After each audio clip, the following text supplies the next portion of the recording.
Bonjour aux lecteurs de notre chaîne YouTube et aux membres du forum de rcmac.com. Alors on se retrouve pour la 7e vidéo sur la préparation et les essais longue durée du FG Marder brushless. Donc je rappelle, déjà regardez les vidéos dans l'ordre parce que sinon vous n'allez rien comprendre. Mais juste un petit résumé, le FG Marder c'est la plus ancienne voiture encore en production. Ça date du tout début des années 90, 91 et 92.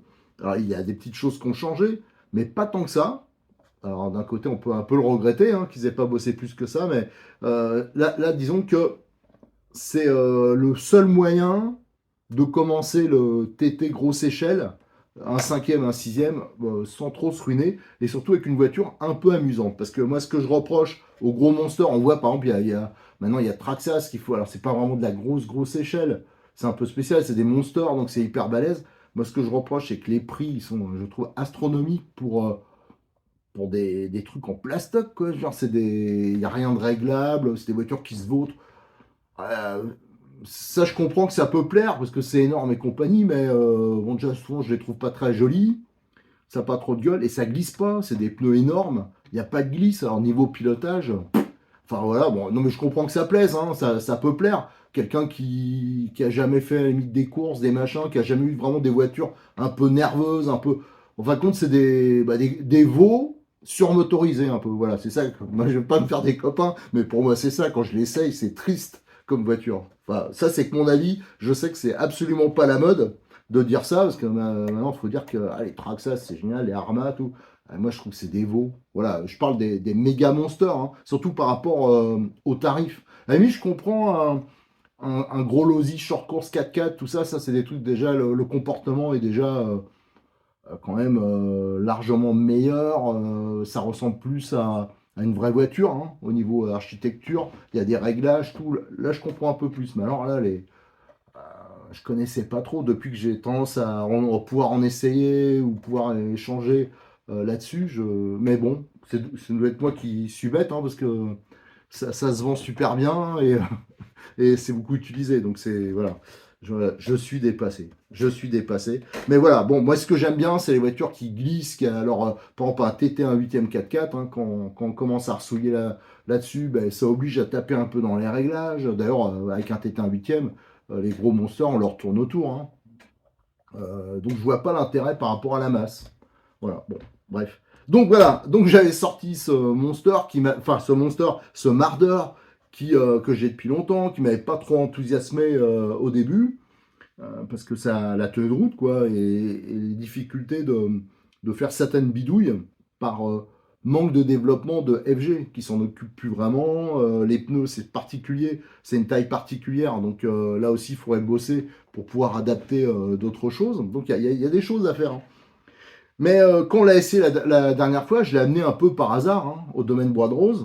Et on l'a fait rouloter, et apparemment ça a plu à du monde. Et c'est vrai que je me suis un peu amusé avec, même si la tenue de route était plus que délicate. Alors il faut bien sûr tenir compte sur les vidéos que j'ai fait ou les vidéos qui arrivent, que la piste est très difficile, parce qu'il y a beaucoup de grosses échelles qui roulent. Alors elle est quand même un peu abîmée, il va falloir qu'on bosse dessus. Et surtout, elle glisse beaucoup la piste. Alors pour un 4x4 encore, ça va, mais là on a que deux roues motrices, et en plus c'est pas un traction, c'est un propulsion.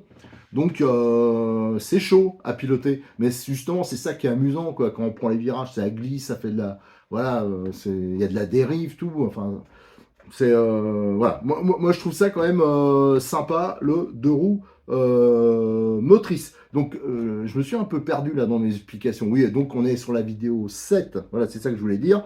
Et on va finir donc tout ce qui est préparation du train avant. Et il y a du boulot et j'aurais pas le temps de faire tout ce que je voulais faire dessus, notamment au niveau du réglage de la géométrie, des ressorts qui sont trop durs.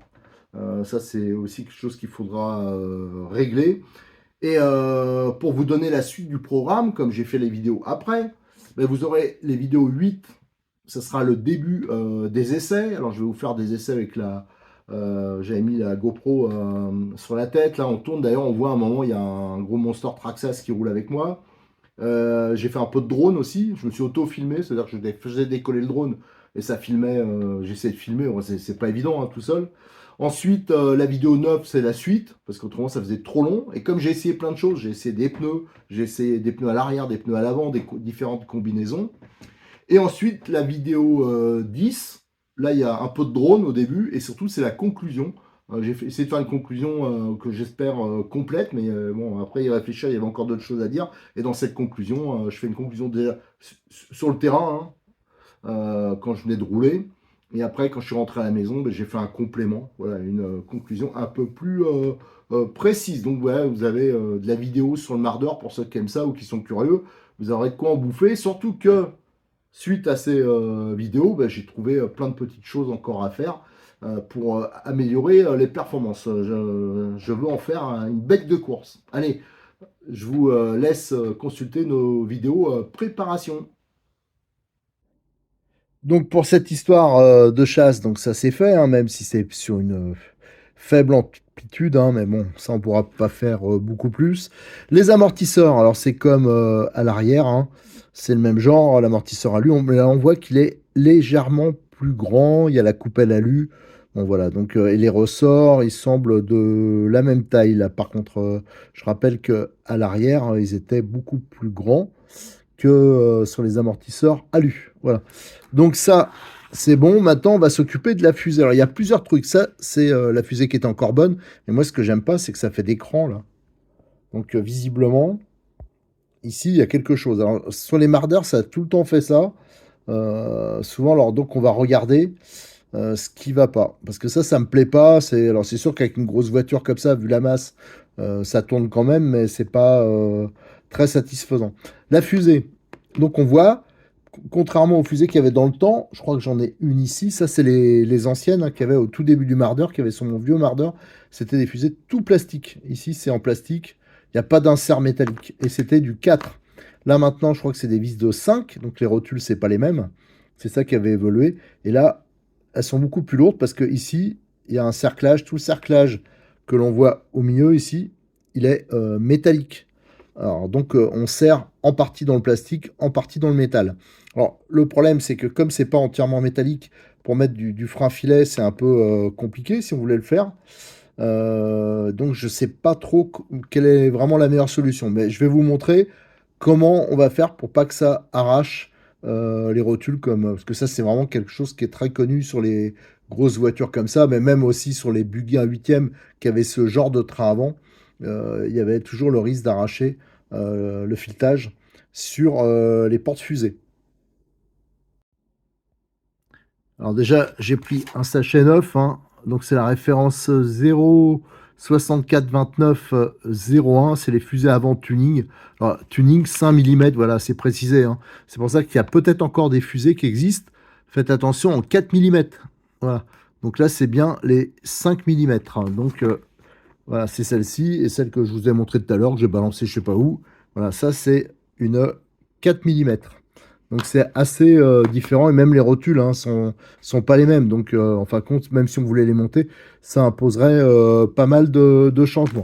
Allez, on va regarder. Apparemment, les vis, elles sont fournies. Et les petites rondelles qui se mettent là, sous les rotules, elles sont fournies aussi. Alors pour les fusées, hein, je les ai montées. Donc ça, c'est des 5 par 30 têtes fraisées. Les roulements, je le rappelle, c'est des 8-22-7. Alors pour ceux qui auraient besoin de roulement, à savoir que chez Cyril, j'ai vu la référence, c'est M2020, M2020. Pour la fixation des moyeux, on voit qu'il y a 2 vis, hein. Donc il y a 2 méplats ici, et c'est des vis de 5 qu'il faut sans tête, donc c'est plutôt du balèze. Alors je vais les monter pour que ça soit bien libre. Ici on voit que c'est libre. Je rappelle que de l'autre côté, hein, ça coincouille bien. Si je regarde comme ça, voilà, c'est assez dur. Alors par contre, j'arrive pas à l'éjecter. Déjà c'était une empreinte torse, là. Donc pareil, ça j'aime pas trop.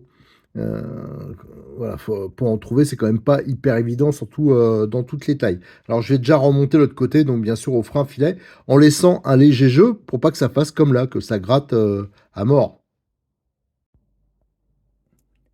Alors de ce côté, hein, j'ai remonté la fusée neuve avec les vis neuves, hein, donc c'est des 6 pans, contrairement à l'autre côté, c'est des torses. Et là, regardez, ça tourne parfaitement. Alors j'ai pris soin de laisser un léger jeu en latéral, hein.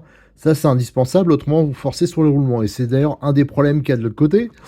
Alors quand on tourne ici, j'ai desserré les vis parce que là il n'y avait absolument aucun jeu. Et en plus, je vais les changer hein, pour mettre du 6 pans.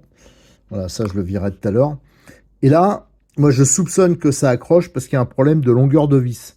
D'ailleurs, on va vérifier. Si je desserre ici, hop, ah, c'était bien serré. Si je desserre ici, regardez, hop, tout de suite, c'est beaucoup plus libre. Alors, soit faut légèrement raccourcir la vis, ou alors faut vérifier qu'il y a bien une rondelle comme l'autre côté. À chaque fois, il y a une rondelle ici. Apparemment, elle y est. Alors, soit faut en rajouter une, ou en tout cas, je vais le démonter pour vérifier cette longueur de vis.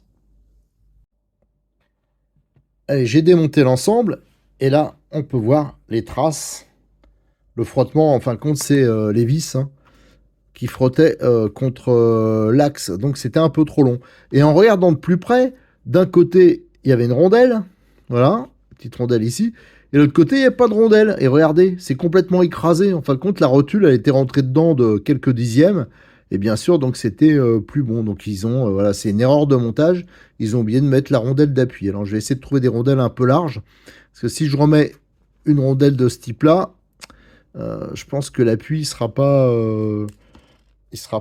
suffisant. Allez, je vais essayer de trouver ça. Et en même temps, on en profitera au remontage pour remettre des vis inoxydables 6 pans à la place des vis d'origine, franchement, qui sont pas tip top. Voilà, le train avant, il est remonté, donc on a augmenté la chasse, hein. On a libéré les fusées hein. En rotation, ça bridait, là c'est bon. On a modifié aussi les rondelles, hein. J'ai mis des rondelles plus larges pour un meilleur appui, puisque ça s'était enfoncé. Donc ça, c'était pas bon. Ça, on l'a rectifié. On a changé la fusée qui posait problème. Mais l'autre, elle est pas morte, hein. C'est simplement que la partie plastique du filetage était un peu arrachée.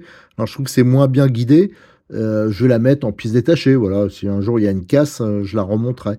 Qu'est-ce qu'on a fait? Bien sûr, le montage des amortisseurs. Alors là, on a modifié les fixations. J'avais mis des vis qui étaient déjà inox et 5 mm plus long. Et on voit, hein, ça tombe pile poil. Hein. J'ai mis un e-stop de 4 épaulés et une rondelle plus importante, un côté écrou. Tout ça pour mieux guider. Et malgré le fait que j'ai augmenté la chasse, ben on est nickel hein, au niveau passage de l'amortisseur. Donc ça c'est plutôt bien. Donc voilà, on a fait toutes les modifs que je voulais faire. Maintenant il reste à le remonter sur le train avant. Mais avant, il faut voir pour le pare-choc. Il faut que je me décide. Soit le pare-choc il sera vissé, il y a les trous de fixation qui sont déjà filetés sur le châssis. Ou alors je perce et je mets, d'ailleurs ce serait plus fiable, vis de 4 avec ni stop de l'autre côté. Ça, je vais le voir. On va regarder ça tout de suite. Allez, il faut que j'accélère le mouvement parce que là, normalement, je devrais être sur le terrain. Donc, j'ai beaucoup, beaucoup de retard. Donc là, j'ai carrément remonté le train avant, hein. Donc, vous voyez, avec mon système de knee-stop, hein, c'est beaucoup plus simple, hein. On retire 4 vis, le knee-stop et c'est retiré. Il n'y a pas besoin de remettre du frein filet là sur la vis. Donc ça, je vous le conseille vraiment, cette petite modif. Donc, le pare-choc, je l'ai monté, regardez. Donc là, ça va bien protéger. Et pour l'instant, j'ai juste mis des vis de 4x12 en dessous, hein, parce que je rappelle, le châssis à cet endroit, il est fileté.